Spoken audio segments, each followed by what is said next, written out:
It's the summer of 2003. Monday Night Raw, complete with Triple H on top as World Heavyweight Champion, has lowered the overall average of quality across both brands in WWE. Hey, SmackDown can only do so much. Luckily for us fans, there exists a shining beacon, a single, bald, jacked warrior who may or may not have at least one badass spear left in him as he hopes to try and take the World Championship from the game. Could that happen on this show, Summerslam 2003, from August 24th at the America West Arena in Phoenix, Arizona. This show was nominated by Raul Campos, Mysterio99, and Chris Breezy over at patreon.com/wrestlingwithwregret. I'm pretty excited to be covering this SummerSlam because for me it's going to help bridge a gap, because in the last couple of years I reviewed Vengeance 2003 and No Mercy 2003, so it only feels appropriate to put the show that sits in between those two just to fill out that timeline. The show opens up with a color guard presentation, Lillian Garcia singing the national anthem. Then we get the opening hype package with your standard WWE hype package fare. There's the wrestling footage, there's the war footage and funeral footage, you know, the classics. But then we see some prisms and crystals and these graphics here. Hey, if this is a new age pay-per-view, I'm all for it. 16,133 folks have sold out the America West Arena. This show earned 415,000 pay-per-view buys, down considerably from 540,000 the previous year. That was The Rock and Brock Lesnar as the main event. Jim Ross and Jerry Lawler are on the call for Raw. Michael Cole and Taz at ringside for SmackDown. Taz is making some noises. Thanks, guys. I cannot wait. Brock Lesnar, Kurt Angle. And of course, Hugo Savinovich and Carlos Cabrera for the Spanish announce team. One thing I noticed watching my version of the show, there is a lot of theme dubbing on this program here. And this is just, you know, it's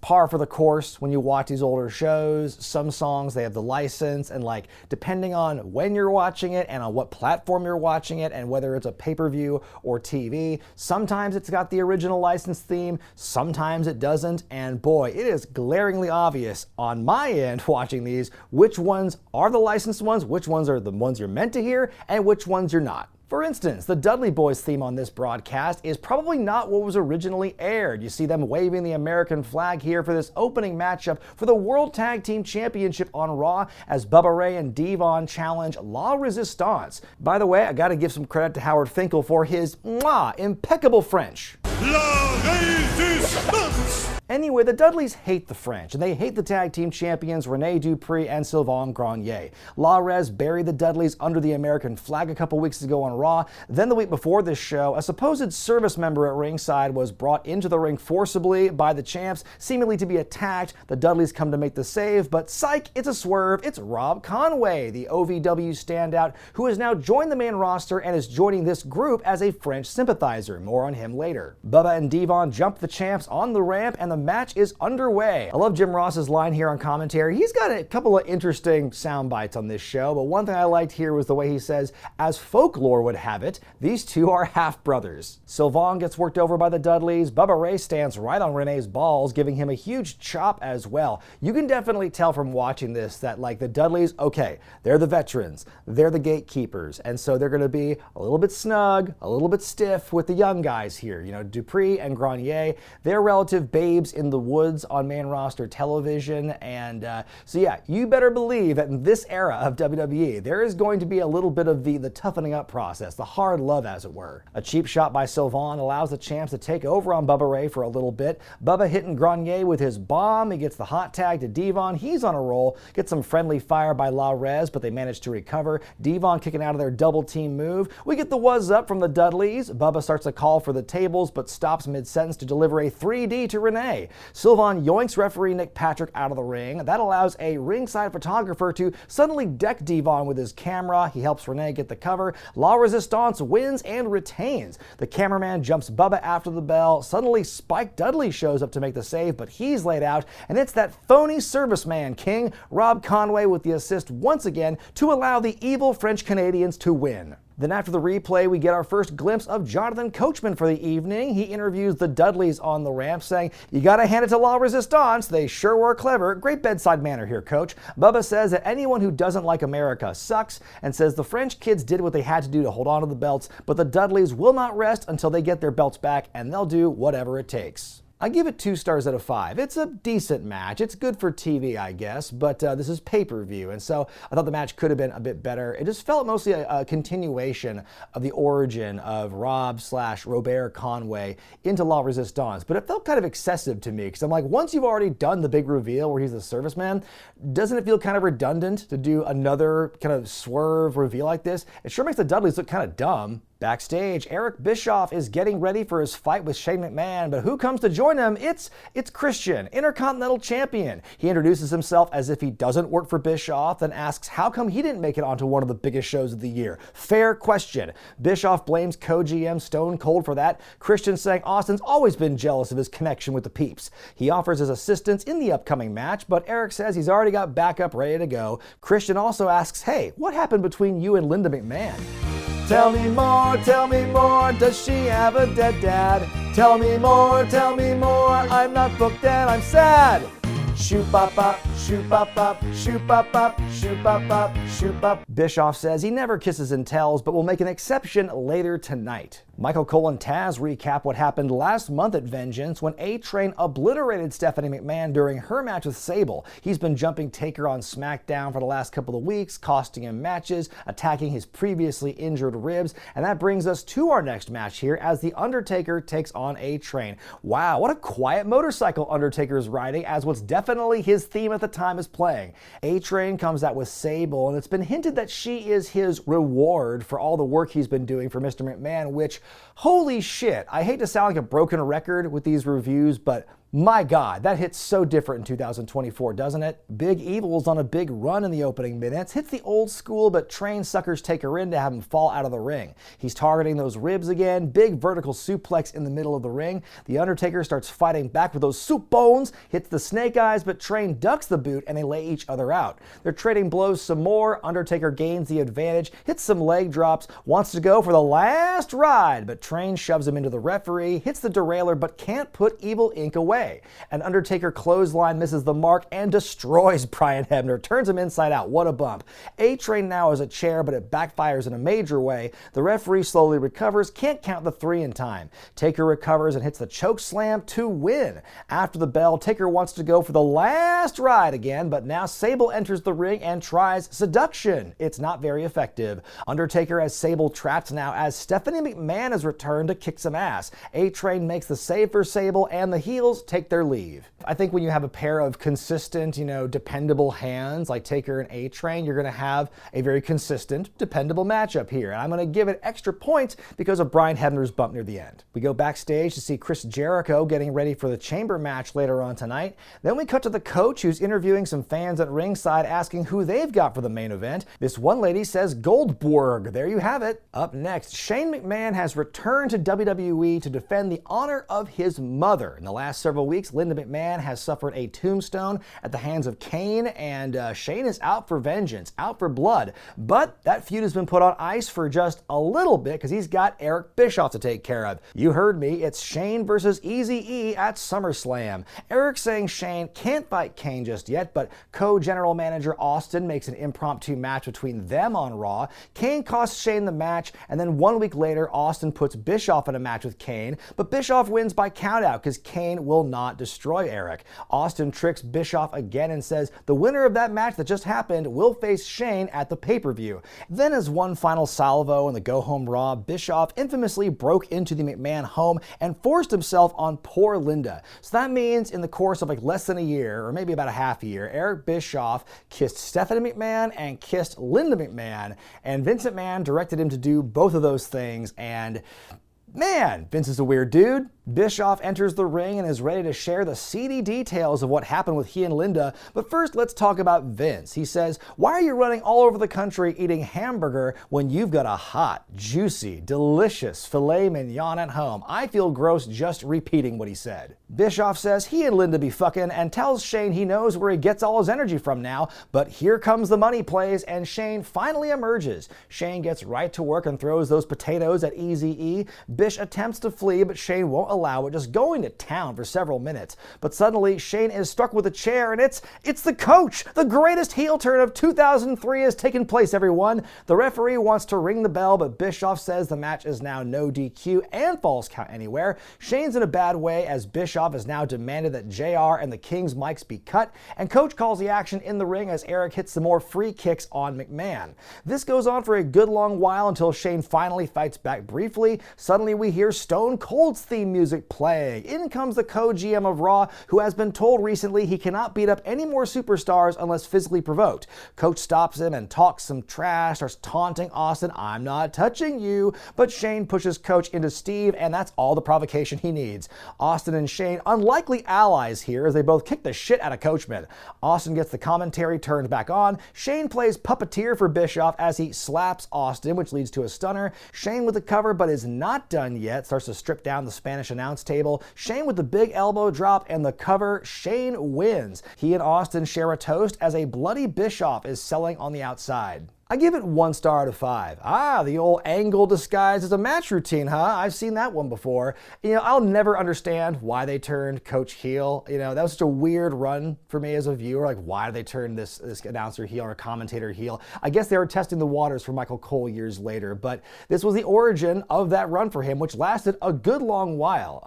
Not necessarily a pretty match to watch, but there was some good story here and very cathartic moments for fans. Fans want to see Stone Cold hit the stunner on Eric Bischoff. They wanted to see Coach get beat up for what he did, and they love seeing Shane take to the air and do the big elbow drop. So fans got what they wanted for sure in this matchup, and now Shane is all prepped and ready for his big blood feud with Kane coming up, which is always exciting. I felt bad for the Spanish announce team in this show, because today in WWE, when an announce table is destroyed, they fix that shit back up after the commercial break, but they have to sit there with no table for the rest of the show, and this is match 2 or 3. Backstage, Ric Flair is chatting with fellow Evolution member, the youngster Randy Orton, to discuss strategy with the Elimination Chamber. Hunter walks in as champion, he walks out as champion, and that's it. Orton asks what if, and Flair tells him there is no what if. Trips enters the room and echoes Flair's sentiment. It's truly all about the game. Orton understands his role as we plant seeds for next year. Up next, a fatal 4-way match for the recently resurrected U.S. Championship as Eddie Guerrero defends against Rhyno, Tajiri, and Chris Benoit. And the story here is it's Eddie versus the world.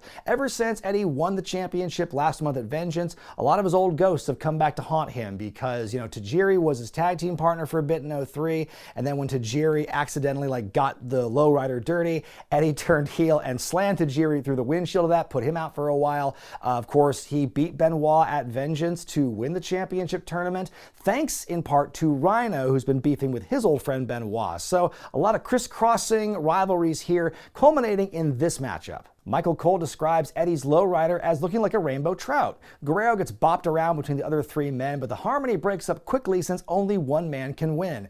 Cole is asking Taz about his experience in matches like this and how you did in them, and Taz is like, "Oh, well, I won some, I lost some, I did okay. How about you, Cole?" I thought that was a pretty funny exchange. A lot of fast action in this match, guys rotating in and out fairly quickly. Eddie breaks up pinfalls however often he can. Eddie, who is the heel in this thing, by the way, is the only one in the match who's getting chance. Another great exchange happens in this match on commentary where Cole's like, he put his friend Tajiri through a windshield, and Taz just goes, "Yeah, that sucks when that happens." At one point, the man beast just picks up Benoit and runs from corner to corner. More broken up pinfall attempts by everyone. Taz just starts shouting, "Vato!" Rhyno checks Benoit. Eddie runs into Rhyno, puts the lasso from El Paso on Tajiri as Benoit puts the crossface on Rhyno. It's a race to a tap out. Both victims holding on. Tajiri gets the rope break, so Eddie drop kicks Benoit in the face. Benoit with some Germans, they backdrop Eddie in the middle of that. Tajiri counters with a German of his own and a float over, only a 2 count. The tarantula is locked in. Cole says he's got to let go by the 5 count. Not in the fatal 4-way, he doesn't.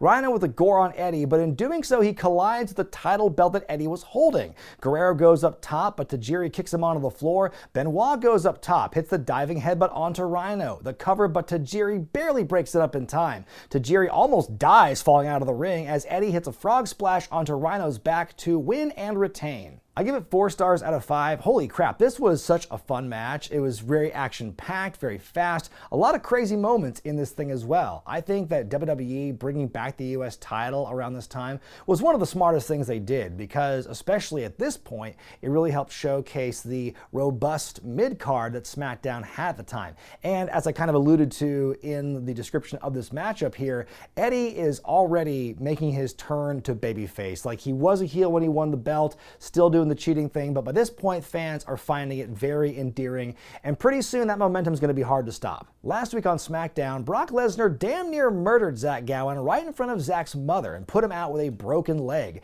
Gowen was scheduled to face Matt Hardy in a Vengeance rematch here, but of course he's written off with a broken leg. And so on Heat before the show, Matt Hardy gets in the ring and calls Gowen a quitter, saying, other wrestlers can work hurt, why not you, Zach? And so he begrudgingly wins the matchup here by forfeit. But that is just kind of a setup for our next matchup here for the WWE Championship. It's the WrestleMania 19 rematch as the champ Kurt Angle defends against Brock Lesnar. Last month at Vengeance, Kurt returned from neck surgery and won the championship in that triple threat match with Brock Lesnar and The Big Show. Go watch my review about that for more details. And through all that recovery, Brock Lesnar and Kurt Angle are the best of friends, helping him out while rehabbing his neck. Bam! Heel turn. Now Lesnar's become Vince McMahon's new monster, the new Brock Lesnar, the shitty Brock Lesnar. And if you want more of a breakdown as to why it was so shitty, you can go watch my No Mercy 2003 review. The match begins, Angle with the momentum early on, which causes Lesnar to lose his temper. He grabs the belt and goes to leave, but Angle's on the chase, hitting a nice belly-to-belly suplex in the ring.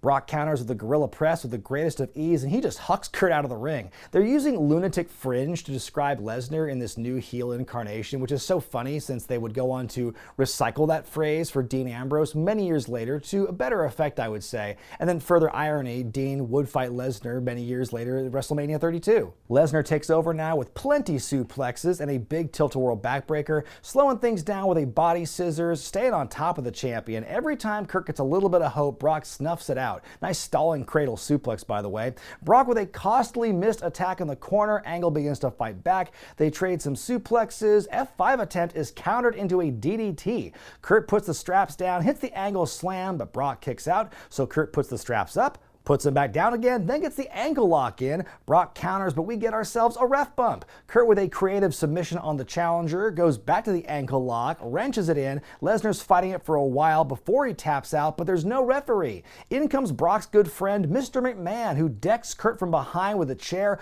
Brock's on one good leg, hitting the F5. Wowzers, but Kurt still kicks out. Brock goes for it again. Kurt counters into the ankle lock. Brock keeps grabbing the ropes, but Kurt keeps pulling him away. I'm pretty sure that counts as a rope break, but what do I know? Brock finally submits and Kurt retains. After the bell, McMahon tries to jump Kurt with the chair but fails. Kurt responds with the Angle slam on an open chair, and Cole says, "Happy birthday, Vince." I give it 4.5 stars out of 5. You know what? These two guys Do not miss. I was eating good in 2003 because I could have watched these guys wrestle again and again, and I'd be blown away each time. Their chemistry and their abilities together just are that good when they go in there and put in the work. Not quite the level of their match at Mania 19, still a great match nonetheless, with the heel and face roles reversed. These two would have an awesome Iron Man match on SmackDown a couple weeks after this. That's where Lesnar would regain the championship. But of course, the promo that Brock cut on the SmackDown after this show is like one of the worst he ever cut, where he's basically like, I didn't tap out. You didn't see me tap out. It never happened.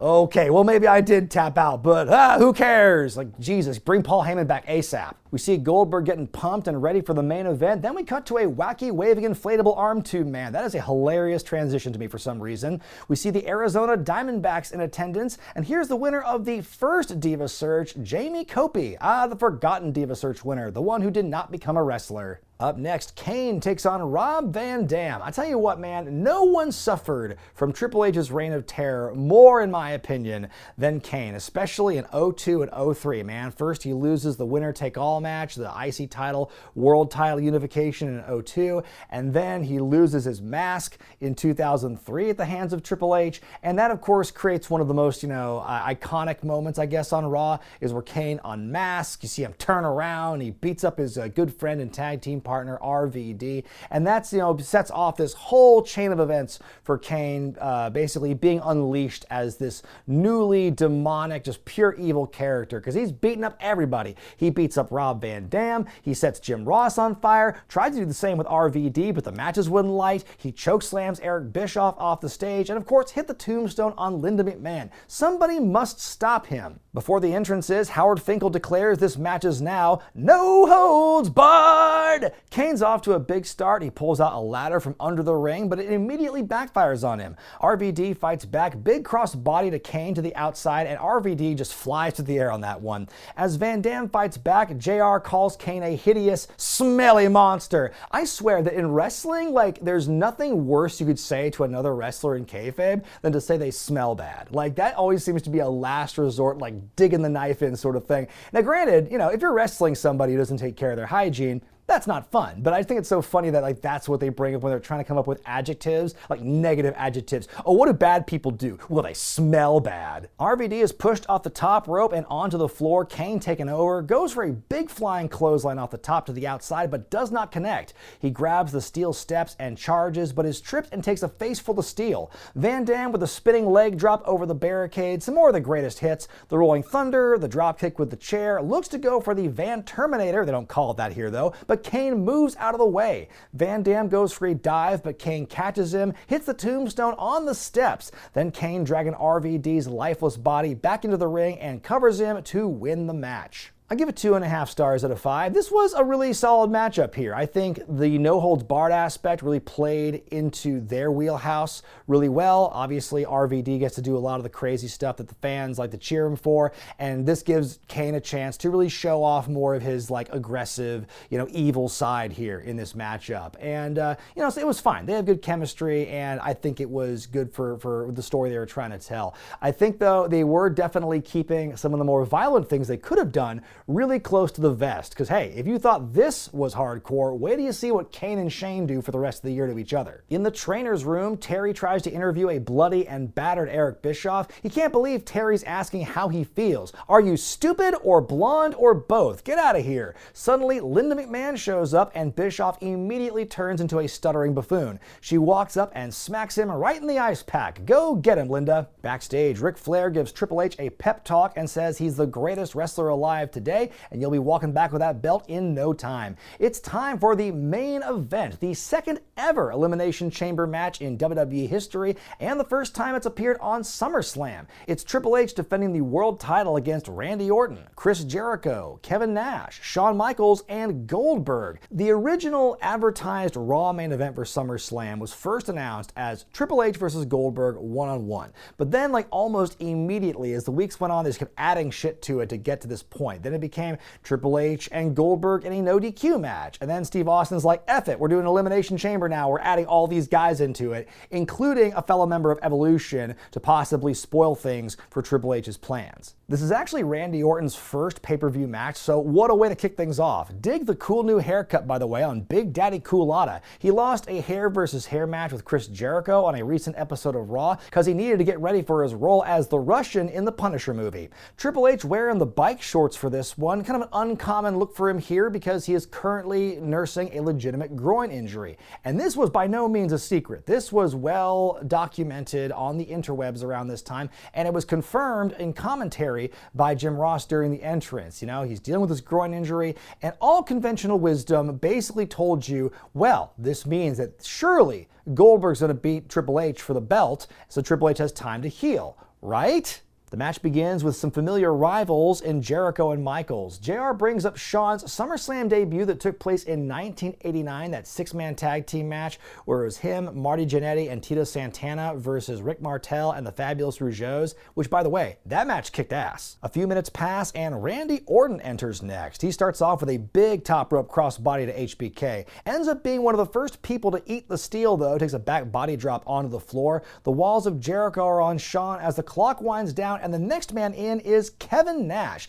By the way, I appreciate the fact that they don't waste my time with the reveals of who's coming out next in the pods. You know, today in the Elimination Chamber matches, it's that top-down view, and they go beep, boop, boop, beep, boop, beep, boop, beep. They got no time for that bullshit here in 2003. They just go right to, here's Kevin Nash. Nash goes right after Jericho, lawn darts him into the chains. Nash hits his fellow dude with attitude, Shawn, with a short arm clothesline. He goes to hit the jackknife on Jericho, but Shawn hits Kevin with the super kick. Jericho pins Nash to eliminate him. Thanks for coming. Triple H is the next one to emerge, but he immediately takes the sweet chin music before he can even leave the pod. Before he leaves, Nash hits a jackknife on Jericho and one on Orton. JR says Nash is giantly pissed as he finally takes his leave. Triple H is still playing dead, and everyone else is just killing time until Goldberg shows up, and he finally does. The last man in. Huge pop for the man as he goes to town on his opponents. Spear to Orton, he gone. By this point, Trips is back up, just chilling in his pod as Goldberg continues to eviscerate his opponents. Spearing Jericho through the glass of an empty pod, Michaels hits the flying elbow on Berg, tunes up the band, but the kick does not connect. Spear and a jackhammer to Michaels, and he's eliminated. Jim Ross with a very strange line here on commentary saying Goldberg is going through his challengers like salt through a widowed woman. Because, you know, widowed women cry a lot, and therefore the salt, but like, that's the first simile you came up with, Jim? Jericho is finally recovered and turns around into another Goldberg spear, another jackhammer, and Jericho is out. We are down to Goldberg and Triple H, and the crowd is going nuts. Ric Flair tries with all his might to keep the pod door closed, but Goldberg just bashes the unbreakable plexiglass with his bare hands. See, this is how you gimmick glass, WCW. Goldberg is now all over the H-Man, throwing him repeatedly into the chain walls, busting him open. Goldberg is getting ready for the kill. He's going to hit that one last badass spear as Flair hands Triple H the sledgy. Triple H dinks Goldberg with it mid-run. The cover, the win, bullshit. Then to add injury to insult, Randy Orton comes back to the ring with some handcuffs. More sledgy attacks as a bloodied Berg is handcuffed to the chains. Trips is just really giving Goldberg the business here as the show wraps up. I give it 2.5 stars out of 5. And man, once you start out really strong with the first Elimination Chamber match, and this is the next one you do, that definitely feels like a downgrade. This match was basically just a prolonged delaying of the inevitable of the Goldberg Triple H outcome. And then again, conventional wisdom would tell you if Triple H is working hurt, he can't wrestle matches, then surely you would just put the belt on a healthy person, a healthy Goldberg who fans are dying to see win the World Championship. This is S-tier troll work by WWE here to get them so riled up and everything and just to suck the air out of the room when that ending happens. Can you tell I'm still harboring some anger over having watched this thing 21 years ago? You know, you gotta hand it to them. They know how to troll the crowds. Unfortunately, by the time Goldberg actually wins the belt 1 month later, Unforgiven, whatever, the momentum he had going into SummerSlam, it's gone. Like, it doesn't feel the same when Goldberg wins the championship then, because he should have done it at SummerSlam. And it's the big show, it's the match they've been building toward this whole time. You have a legitimate reason for Goldberg to win, besides just the fact that he's super over right now, and they don't do it. And it's just one of those things where we're gonna stick it to this guy because he's gotta eat shit before we give him anything, and that's just been the modus operandi for several years, and that's just what they did with a WCW guy. I guess I shouldn't be surprised that they would do that with like WCW's biggest star they ever made, but you know what? It was bullshit then, it's bullshit now, and that's the way it is. My grade for SummerSlam 2003 is a C-. And once again, this is a typical occurrence during this time period. The SmackDown crew is the saving grace of a WWE pay-per-view because, the four-way match for the US title was great. Angle versus Lesnar was fantastic. I would even argue that the Undertaker and A-Train was a better match than, say, La Resistance and the Dudley Boys. Shane McMahon, Eric Bischoff, you had some good storytelling there, but otherwise, I just don't really want this match here. We kind of want Shane versus Kane. It felt like the Bischoff thing was just kind of an unnecessary detour for Shane going into that feud. Otherwise, pretty bland show, but then you've got those two just tentpole matches that are, yes, this is what it's all about. SmackDown for life, baby. But what did you think of SummerSlam 2003, and how about this review? Let me know in the comment section below. Be sure to give the video a thumbs up if you like it, subscribe to Wrestling with Regret, hit that bell icon for all the notifications. We are going to wrap up the month of August with one more classic SummerSlam, and I decided for this one I'm not going to jump too far ahead or too far behind where we were this week on the timeline. We're just going to go 1 year ahead. We're going to celebrate the 20th anniversary of SummerSlam 2004, which of course features the coronation of a future legend, the Legend Killer, in Randy Orton. That and much more. But until then, I'm Brian Zane, and I'll see you next time.